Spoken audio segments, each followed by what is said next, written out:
brought to you by Vega, a product by Sensodyne and Vimal. We are Zubal. વરસાદી પાણીના નિકાલને લઈને વિવાદ સર્જાયો. વાસણા બેરેજના દરવાજાના સમારકામ માટે ધારાસભ્યએ રજૂઆત કરી. ધારાસભ્ય અમિત શાહે જળ સંપત્તિ વિભાગને પત્ર લખ્યો છે અને પ્રી મોન્સૂન કામગીરીમાં બેદરકારીને લઈને પત્રમાં ઉલ્લેખ કરવામાં આવ્યો છે. દર વર્ષે 1 જૂન પહેલા સમારકામ થતું હોય છે, પરંતુ આ વખતે હજુ સુધી દરવાજાનું સમારકામ કેમ નથી થયું તે સવાલ કર્યો. સાથે જ કેસરિયાથી મન જોગી થયું રે, દિલ ઝૂમે જુઓ મત મસ્ત થયું રે, કેસરિયાથી મન જોગી થયું રે. હર પળ મનાવો કેસરી તહેવાર. વિમલ, બોલો જુબાન કેસરી. જો સમયસર દરવાજો ન ખુલે તો પાણીના નિકાલની સમસ્યા સર્જાઈ શકે છે તેવો પણ ઉલ્લેખ કર્યો. સંબંધિત અધિકારી પાસે અહેવાલ માંગી તપાસ કરવાની માંગણી કરી છે. ધારાસભ્યએ રૂલ લેવલની જાળવણી અંગેની કામગીરીના અભાવનો પણ પત્રમાં ઉલ્લેખ કરવામાં આવ્યો છે. અમદાવાદ શહેરની મધ્યમાંથી પસાર થતી સાબરમતી નદી એ શહેરની જીવાદોરી તો છે જ, પરંતુ ચોમાસાના સમયમાં આ પાણીનું લેવલ જ નક્કી કરે છે અમદાવાદમાં પાણી ભરાશે કે કેમ. અને આપ સીધા જ દ્રશ્યો જોઈ રહ્યા છો.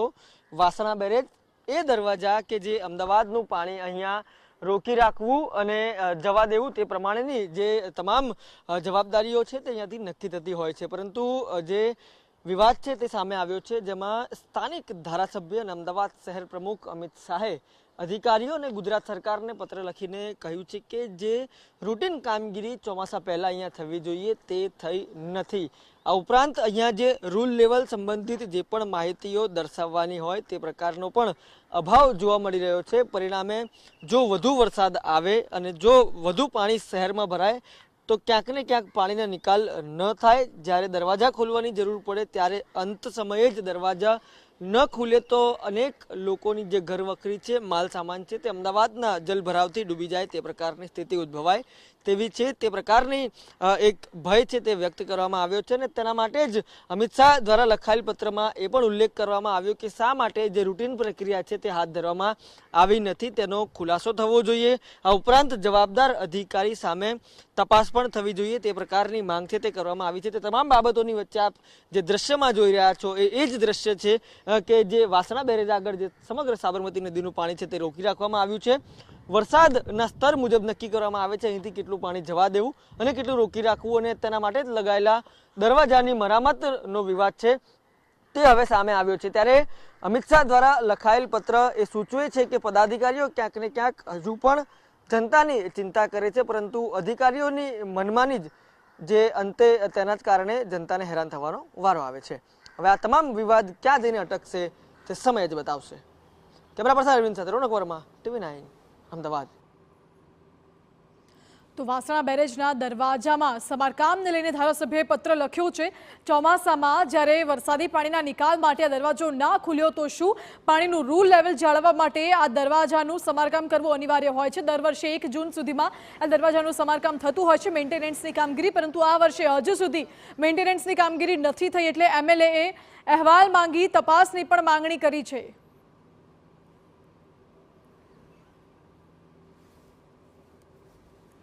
જાગો જળ સંપત્તિ વિભાગ, કારણ કે MLA હવે આ વખતે પત્ર લખ્યો છે. કામગીરીમાં બેદરકારીને લઈને પત્ર લખવામાં આવ્યો છે. મહત્વનું છે કે વરસાદી પાણીના નિકાલને લઈને વિવાદ સર્જાયો છે. અમદાવાદની જીવાદોરી સમાન કહી શકાય તેવી સાબરમતી નદી પાસે વાસણા બેરેજના દરવાજામાં સમારકામને લઈને ધારાસભ્યએ રજૂઆત કરી છે. જો પાણીનો વધુ પ્રવાહ આવે તો દરવાજો ખોલીને પાણી પાસ કરીને રૂલ લેવલ જળવાતું હોય છે, પરંતુ આ વખતે તો દરવાજાનું સમારકામ જ નથી થયું. જો દરવાજો ખોલતા સમયે કોઈ દરવાજો ના ખુલ્યો, જામ થઈ ગયો કે કઈ એવી ઘટના ઘટી તો પાણીનું રૂલ લેવલ કેવી રીતે જળવાશે?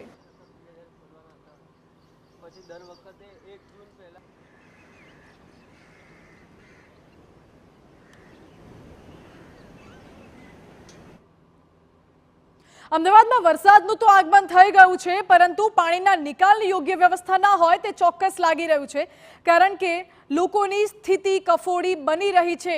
પાણી તો નથી એટલા બધા ભરાયા, પરંતુ આપ જુઓ રોડ રસ્તા ઉપર ખાડા કેટલા બધા પડી ગયા છે. હજુ તો વરસાદની શરૂઆત છે, ચોમાસાની શરૂઆત છે. અમદાવાદમાં તો હજુ એટલો અનરાધાર વરસાદ વરસ્યો પણ નથી કે આવી સ્થિતિ સર્જાય, છતાં પણ અત્યારે આપ હાલત જુઓ. ઠેર ઠેર ખાડા પડી ગયા છે, ભૂવાઓ પડી ગયા છે અને વાહન ચાલકોને ભારે હાલાકીનો સામનો કરવાનો વારો આવ્યો છે. અકસ્માત સર્જાવાનો ભય લોકોને સતાવી રહ્યો છે. રોડ ઉપર અનેક ખાડા પડી ગયા છે, એક નહીં. અને એક્સક્લુઝિવલી આ દ્રશ્યો આપ TV9 ની સ્ક્રીન ઉપર જોઈ રહ્યા છો. વરસાદમાં ખાડાના કારણે રોડના હાલ ખરાબ થઈ ગયા છે. રસ્તાની હાલત ખસ્તા થઈ ગઈ છે. શું તંત્રે પ્રી મોન્સૂન કામગીરી કરી પણ છે તે સવાલ ચોક્કસ ઉઠી રહ્યો છે, કારણ કે જે દ્રશ્યો હમણાં આપે જોયા તેમાં લોકોને ભારે હાલાકી પડી રહી છે. અમારી સાથે જોડાયા છે સંવાદદાતા રોનક. હમણાં જે દ્રશ્યો ચાલ્યા, રોડ ઉપર અનેક ખાડાઓ પડી ગયા છે, અકસ્માત થવાનો ભય લોકોને સતાવી રહ્યો છે. કયો વિસ્તાર છે અને હજુ અમદાવાદના કેટલા એવા રસ્તા છે જ્યાં આવી જ હાલત છે?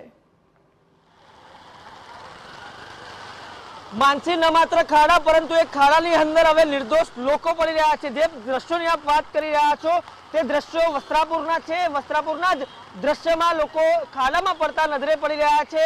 અમદાવાદ નગરી હવે ખાડા નગરી બની હોય તે પ્રકારના દ્રશ્યો છે અત્યારે સામાન્ય વરસાદમાં સામે આવી રહ્યા છે. કેમેરા પર્સન આપણે જે સીધા દ્રશ્ય બતાવી રહ્યા છે વસ્ત્રાપુરથી, કે જ્યાં આગળ થોડા સમય અગાઉ જે પ્રી મોન્સૂન કામગીરી કરવામાં આવી હતી, જે લાઈનો છે તે નાખવામાં આવી હતી, પરંતુ લાઈનો નાખ્યા બાદ જે પ્રકારે માર્ગ રિપેરિંગનું કામ કરવામાં આવ્યું તે માર્ગ રિપેરિંગનું કામ અને તેની ક્વોલિટી કેવી છે તે દ્રશ્યો આપ સીધા જ જોઈ રહ્યા છો. દ્રશ્યો એવા છે કે અનેક લોકો આ ખાડામાં પછડાઈ રહ્યા છે. કોઈ નાના બાળક સાથે નીકળ્યું છે તો કોઈક પોતાના કામથી નીકળ્યું છે અને તમામ જે લોકો છે તે અહીંયાથી પસાર થઈ રહ્યા છે. તેમને અત્યારે પછડાવવાનો વારો આવ્યો છે. સ્વાભાવિક વાત છે કે આસપાસના લોકો અહીંયા હાજર છે. લોકો ખાડામાં ન પછડાય તેવા પ્રયાસ કરી રહ્યા છે, પરંતુ હજુ પણ જે લોકો છે તે સતત અહીંયાથી પસાર થઈ રહ્યા છે અને આ જે જોખમી રસ્તા છે તેના પરથી પસાર થઈ રહ્યા છે. આપ જે રસ્તાનો ભાગ જોવો છો તે માત્ર એક ભાગ છે, પરંતુ આ જે તમામ આખો માર્ગ છે તે માર્ગ ઉપર ઓછામાં ઓછા જે 10 ખાડા છે તે પડ્યા હોવાના જે અત્યારે પ્રાથમિક અહેવાલ છે તે મળી રહ્યા છે. આ કેમેરા પર્સન અરવિંદ આપને જે સીધા દ્રશ્યો બતાવી રહ્યા છે માર્ગના, એ માર્ગ ઉપર અત્યારે 10 થી વધારે ખાડા પડ્યા છે, જેમાં એએમસી દ્વારા અમુક ખાડાઓમાં બેરિકેડિંગ છે તે કરી દેવામાં આવ્યું છે, પરંતુ અમુક ખાડા ઉપર જે કામ ચલાઉ ધોરણે જે કોઈ પણ વસ્તુ છે તે મૂકી દેવામાં આવી છે, જેથી કોઈ પણ હવે ખાડામાં ન પડે. પરંતુ હવે નવા પણ જે ખાડા છે જે અત્યાર સુધી ધ્યાને નહોતા તે પણ પડી રહ્યા છે. પરિણામે લોકો છે તે ખાડામાં પછડાઈ રહ્યા છે. કેટલાક લોકો છે તે ખાડામાં પડતા લોકોને જોઈને બહાર આવ્યા છે. તેમની સાથે પણ વાત કરવાનો પ્રયાસ કરીશું.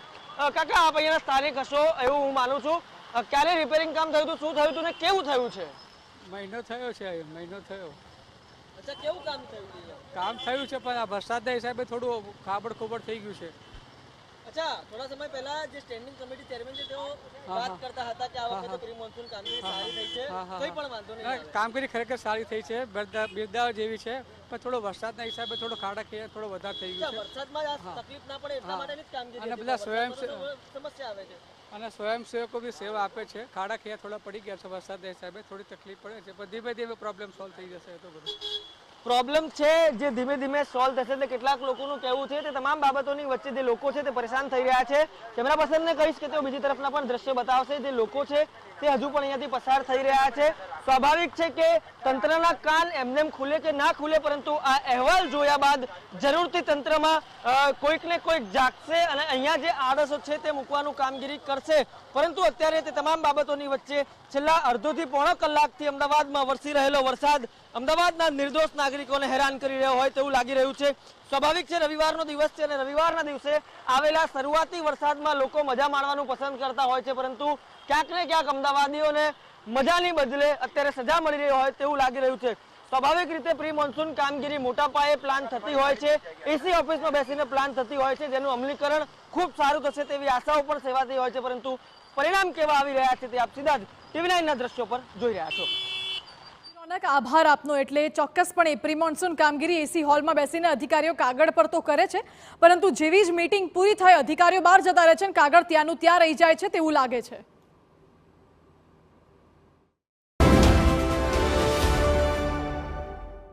Lux Cozy. by Viva. Prepared by Sensodyne and Women. Brand the Atmosphere.